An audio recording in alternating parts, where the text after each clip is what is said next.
नमस्कार दोस्तों, study with Balbir में मैं आप सबों का स्वागत करता हूं। आज 24 अक्टूबर है और 24 अक्टूबर के करंट अफेयर्स में क्या कुछ है इसका हम लोग रिव्यू करेंगे। दोस्तों, आप अगर हमारे चैनल पर नए हैं तो चैनल को सब्सक्राइब कर लीजिए और वीडियो को शुरू से लेकर अंतिम तक जरूर देखिए, क्योंकि सारा क्वेश्चन काफ़ी महत्वपूर्ण है। और जितने लोग भी वीडियो को देखते हैं आप लोग ज़्यादा से ज़्यादा शेयर कीजिए और वीडियो को लाइक कीजिए। चलिए क्वेश्चन स्टार्ट करते हैं।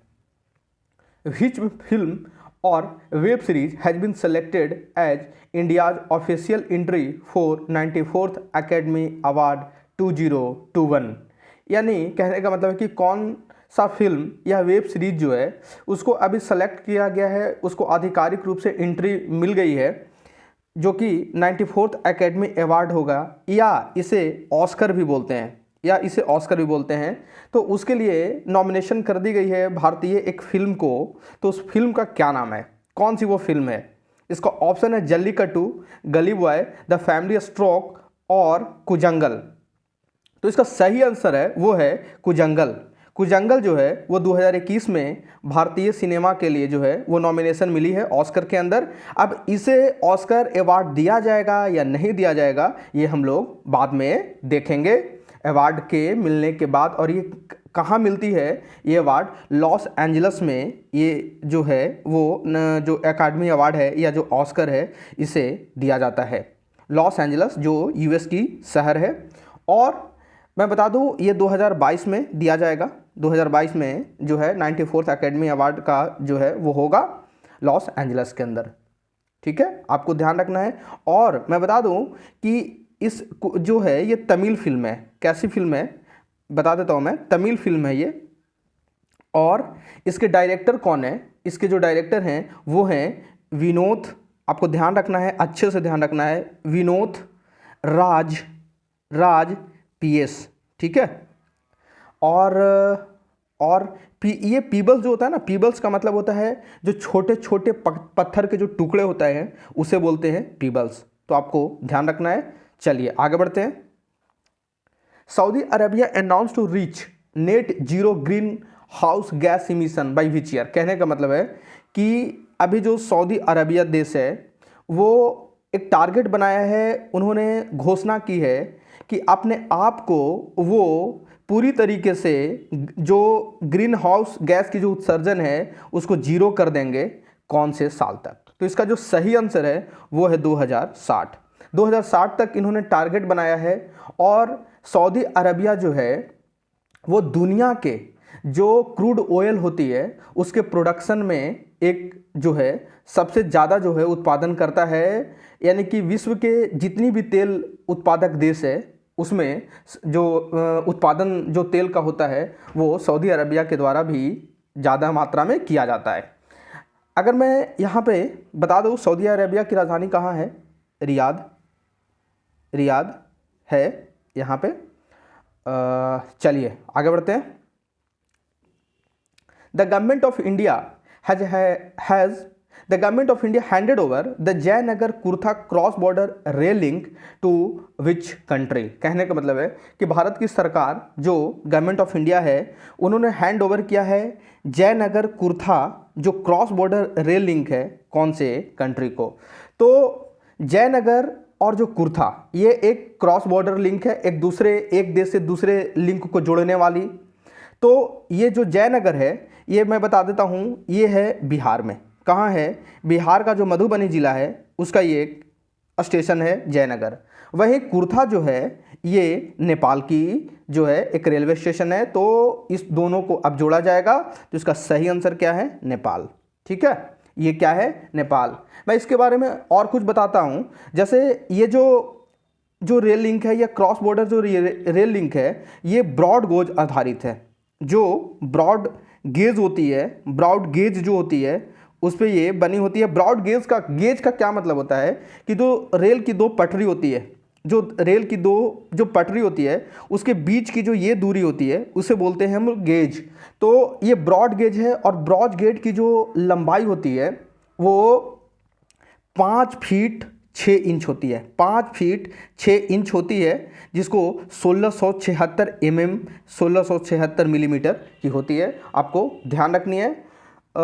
और यहाँ पे बात करेंगे, अगर मिनिस्ट्री ऑफ रेलवे के अधीन ये काम करती है, यानी मिनिस्ट्री ऑफ रेलवे जो है वो रेल को देखता है। अभी मंत्री कौन है इसके सेंट्रल में, वो हैं अश्विनी वैष्णव जी। कौन से? अश्विनी वैष्णव जी। और इसकी जो टोटल लंबाई है वो कितनी है, यानी कि जो जयनगर कुर्था जो क्रॉस बॉर्डर रेल लिंक है उसकी कुल लंबाई जो है वो 34.9 किलोमीटर है। अप्रोक्सीमेट आप 35 किलोमीटर बोल सकते हो। ठीक है, चलिए आगे बढ़ते हैं अब। According to United Nation Environment Programme report, annual ocean plastic pollution is projected to triple by which year. कहने का मतलब है कि अभी जो है यूनाइटेड नेशन इन्वायरमेंट प्रोग्राम, ये एक संस्था है, ये एक संस्था है जिसको हम लोग हिंदी में बोलते हैं संयुक्त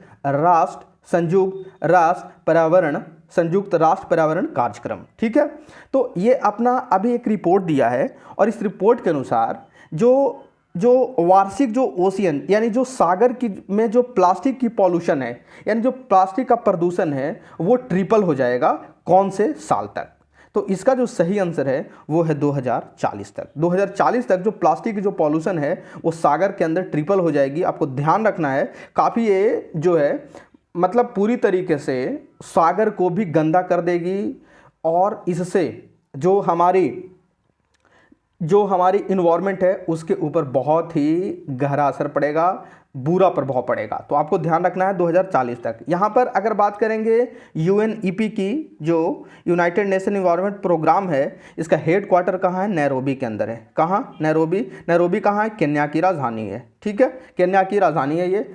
और इसका भी आपको पूछ दे अगर डायरेक्टर, एग्जीक्यूटिव डायरेक्टर जिसको कार्यकारी निर्देशक बोलते हैं, तो वो है इंगर एंडरसन। कौन है? Inger Anderson. ठीक है, आपको ध्यान रखनी है इतनी चीज़ें। इसकी स्थापना कब हुई थी? यूएनईपी की स्थापना पूछ दे तो यूएनईपी की जो स्थापना हुई थी वो हुई थी 1972 के अंदर, 1972 के अंदर। ठीक है, चलिए आगे बढ़ते हैं अब। Who has selected for International Joseph Kasman award 2022? कहने का मतलब है कि एक अंतर्राष्ट्रीय जोसेफ कसमैन जो एक अवार्ड है 2022 की, वो उसके लिए किसको सेलेक्ट किया गया है, उनको ये अवार्ड दिया जाएगा। तो इसका जो सही आंसर है वो है डॉक्टर राजीव जैन। डॉक्टर राजीव जैन कौन है? तो डॉक्टर राजीव जैन जो हैं वो नेशनल इंस्टीट्यूट ऑफ ओशनियोग्राफी, यानी जो सागर की जो सागर होती है उसकी जो अध्ययन करता है, तो उसके ये यानी साइंटिस्ट के रूप में ये काम ये किए थे, है ना। फॉर्मर साइंटिस्ट थे, किसमें? नेशनल इंस्टीट्यूट ऑफ ओशियनोग्राफी उसमें। तो इनको इस अवार्ड से सम्मानित किया जाएगा और ये इस अवार्ड से सम्मानित होने वाले पहले भारतीय हैं। ठीक है, पहले भारतीय हैं, आपको ध्यान रखना है। चलिए आगे बढ़ते हैं। UP government had decided to rename the Faizabad railway station to which railway station? कहने का मतलब है कि अभी उत्तर प्रदेश जो सरकार है, योगी आदित्यनाथ जी की जो सरकार है, उन्होंने डिसाइड किया है, निर्णय लिया है कि जो फैजाबाद रेलवे स्टेशन है उसका नाम बदल के क्या रखा जाएगा? क्या रख दिया गया है? तो ये रखा गया है, इसका जो ऑप्शन है वो है Harigarh railway station, Ayodhya cantt railway station, Kush Bhawanpur railway station, Yogi Mahesh Das railway station. इसका जो सही आंसर है वो है option number B, Ayodhya cantt railway station. क्योंकि जो फैजाबाद है इस शहर का नाम ही बदल दिया गया था यूपी सरकार के द्वारा लगभग 18-19 के अंदर। तो अब जो रेलवे स्टेशन है फैजाबाद, उसका नाम भी चेंज कर दिया गया है, तो आपको ध्यान रखना है। यूपी में जो सरकार है योगी आदित्यनाथ की सरकार है और राज्यपाल आनंदीबेन पटेल जी हैं। ठीक है, आपको इतनी चीज़ें इसमें ध्यान रखना है। यूपी की कुछ चीज़ें और, जैसे अभी कुछ दिन पहले ही उद्घाटन किया गया था एक कुशीनगर अंतर्राष्ट्रीय हवाई अड्डा की, तो आपको ये भी ध्यान रखना है कि कुशीनगर जो है अंतर्राष्ट्रीय हवाई अड्डा कहाँ है, तो वो भी यूपी में है। चलिए आगे बढ़ते हैं। Reserve Bank of India has introduced a regulatory framework for NBFC named यानी कहने का मतलब है कि जो भारत की जो सेंट्रल बैंक है, रिजर्व बैंक ऑफ इंडिया, तो उन्होंने इंट्रोड्यूस किया है एक रेगुलेटरी फ्रेमवर्क जिसका नाम रखा है SBR। और ये किसके लिए है? जो भारत की NBFC है, जो कि नॉन बैंकिंग फाइनेंशियल कंपनी है, उसके लिए है ये। तो SBR का जो फुल फॉर्म है वो क्या है? यहाँ ऑप्शन में देखिए आप, scale board regulation, scale based regulation, shrink based regulation, और option number D smart based regulation. इसका सही आंसर जो है वो है scale based regulation, option number B. तो आपको ध्यान रखना है। रिजर्व बैंक ऑफ इंडिया की जो स्थापना हुई थी वो 1934 एक्ट के तहत हुई थी, अधिनियम के तहत। कब हुई थी? 1935 में हुई थी। ठीक है, 1935 में हुई थी। और अभी इसके जो हेड हैं, जो 25वें गवर्नर हैं, वो शक्तिकांत दास जी हैं। कौन हैं? शक्तिकांत दास जी हैं। चलिए आगे बढ़ते हैं। International snow leopard day is annually observe on which day? कहने का मतलब है कि अंतर्राष्ट्रीय हिम तेंदुआ, क्या होता है हिम तेंदुआ, यानी कि बर्फीली तेंदुआ के लिए जो अंतर्राष्ट्रीय दिवस मनाते हैं वो कब मनाया जाता है? ठीक है, आपको यही बताना है। तो इसका जो सही आंसर है वो है 23 अक्टूबर। आप यहाँ पे देख सकते हो, यही है बर्फीली तेंदुआ जो स्नो में रहता है, जो बर्फ में रहता है, रहना पसंद करता है। तो 23 अक्टूबर को इसके लिए सेलिब्रेट करते हैं हम लोग। और बात करेंगे कि बर्फीली तेंदुआ जो है वो हिमाचल प्रदेश जो है, जो हिमाचल प्रदेश है उसका स्टेट बर्ड भी है। ठीक है, राजकीय पशु है हिमाचल प्रदेश का। साथ ही साथ अभी कुछ दिन पहले ही जो एक यूटी है, यानी लद्दाख जो यूटी है, वो अपना राष्ट्रीय जो बर्ड है वो भी हिम तेंदुआ को घोषित किया था। तो आपको ध्यान रखना है। चलिए आगे बढ़ते हैं। Which of the following launched digital trade principle to facilitate digital trade? कहने का मतलब है कि इनमें से कौन जो है वो अभी लॉन्च किया है डिजिटल ट्रेड प्रिंसिपल। एक जो ट्रेड होती है, जो व्यापार होती है, उसको डिजिटली करने के लिए, ताकि जो भी डिजिटल ट्रेड हो वो देशों के बीच में वो आसानी से किया जा सके, उसका एक नियम हो, उसके तहत किया जा सके। तो ये जो किया है, ये किया है ग्रुप 7 के मेंबर, G7 मेंबर, यानी जो G7 में जो मेंबर्स हैं उन्होंने अभी स्टार्ट किया है। आप ध्यान रखेंगे, G7 डिजिटल ट्रेड प्रिंसिपल। ठीक है, अभी जो इसमें देश हैं आपको वो भी ध्यान रखना है। एक बार मैं बता देता हूँ, इसमें है US, UK, France, Germany, Italy, Canada, Japan और यूरोपियन यूनियन। ये जो है ये सातों देश इसमें हैं। और एक जो अपना यूरोपियन यूनियन है, ये जो है पूरे यूरोपियन यूनियन को एक यहाँ पे घोषित करता है। ठीक है, तो आपको ध्यान रखना है। बात करेंगे अगर G7 की, तो G7 की जो स्थापना हुई थी वो कब हुई थी? 1975 को हुई थी। ठीक है, 1975 को हुई थी। मैं यहीं पे G7 से एक और फैक्ट मैं वो भी क्लियर करता हूँ कि G7 ने कुछ दिन पहले उन्होंने क्या किया था कि जो ग्लोबल मिनिमम कॉरपोरेट टैक्स है, जो कि बहुराष्ट्रीय कंपनियों के ऊपर जो है वो लगाया जाता है, तो उन्होंने एक फिक्स किया था कि कम से कम एटलीस्ट 15% जो है वो टैक्स, मिनिमम टैक्स देना पड़ेगा जो मल्टीनेशनल कंपनी हैं उनको। ठीक है, तो यहाँ से दोनों चीज़ें आपको ध्यान रखनी है। चलिए आगे बढ़ते हैं। World biggest cricket bat unveiled in which city? कहने का मतलब है कि दुनिया का सबसे बड़ा जो क्रिकेट में जो बल्ला होता है, बैट होता है, उसका जो है अनावरण किया गया है कौन से शहर में? ठीक है, ये बताना है आपको। तो इसका अनावरण किया गया है हैदराबाद। जो हैदराबाद क्रिकेट एसोसिएशन है, जिसके हेड हैं मोहम्मद अजहरुद्दीन, उन्होंने इसको किया था। और ये मैं बता देता हूँ, लगभग 56 फीट की है ये। कितनी है? 56 फीट की है ये बैट। और इसकी वजन 9000 किलो यानी 9 टन का है ये। ठीक है, तो इतनी जो भारी भरकम ये बैट है, आपको ध्यान रखना है। हैदराबाद क्रिकेट एसोसिएशन के द्वारा जो है इसको अनवेल्ड किया गया है। चलिए आगे बढ़ें।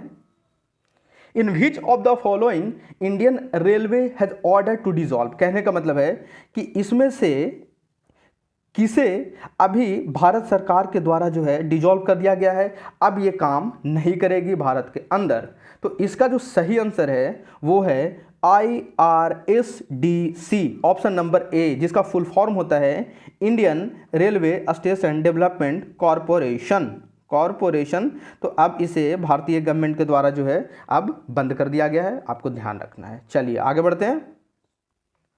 विच a small finance bank launch QR code sound box to boost its digital payments. कहने का मतलब है कि इनमें से कौन सा जो स्मॉल फाइनेंशियल बैंक है, स्मॉल फाइनेंस बैंक है, वो एक यूज करेगा QR कोड साउंड बॉक्स को, ताकि जो डिजिटल पेमेंट्स है उसको बढ़ावा मिल सके। ठीक है, तो ये किया है भारत का AU small finance bank, option number B. और AU स्मॉल फाइनेंस बैंक जो है ये भारत का सबसे बड़ा स्मॉल फाइनेंस बैंक है। ठीक है, इसकी बात करेंगे अगर हेड क्वार्टर की, तो कहाँ है? जयपुर के अंदर इसकी हेड क्वार्टर है, जयपुर के अंदर। और इसके MD एंड CEO कौन है?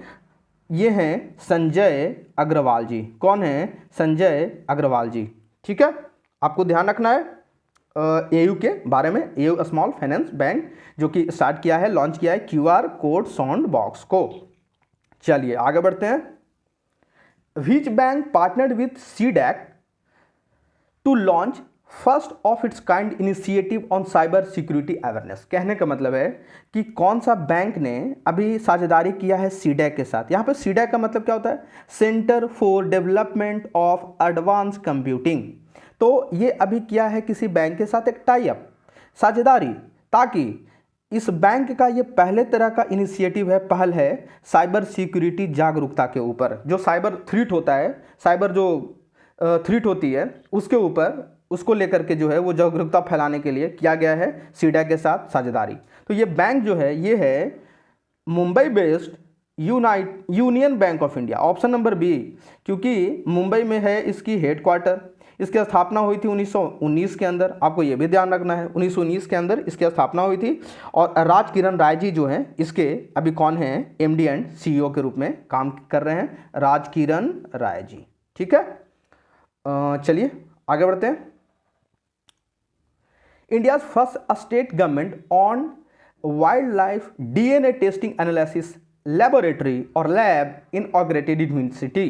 कहने का मतलब है कि भारत का ये पहला स्टेट है जो कि खुद अपना जो है वो wild life DNA testing analysis lab का इनॉग्रेशन किया है अपने शहर में। तो वो कौन सा शहर है? तो ये जो शहर है आप ध्यान रखें, ये है महाराष्ट्र का नागपुर। जो उद्धव ठाकरे की जो सरकार है, उद्धव ठाकरे जी जो है इस लैब का इनॉग्रेशन इन्होंने किया था, तो आपको ध्यान रखना है। और मैं बता दूं कि भारत में ये पहला राज्य के द्वारा किया है, यानी कि राज्य का ये अपना पहला है। लेकिन सेंट्रल गवर्नमेंट जो है, जो भारत की सरकार है, इससे पहले जो है wild life DNA testing analysis lab खोल चुका है। और पहला और दूसरा जो एक जो है वो देहरादून के अंदर है, जो उत्तराखंड की राजधानी है देहरादून, और दूसरा जो है वो है हैदराबाद के अंदर। ठीक है, तो आपको ध्यान रखना है। अगर ऑल ओवर पूछे तो ये जो लैब है ना ये तीसरा है।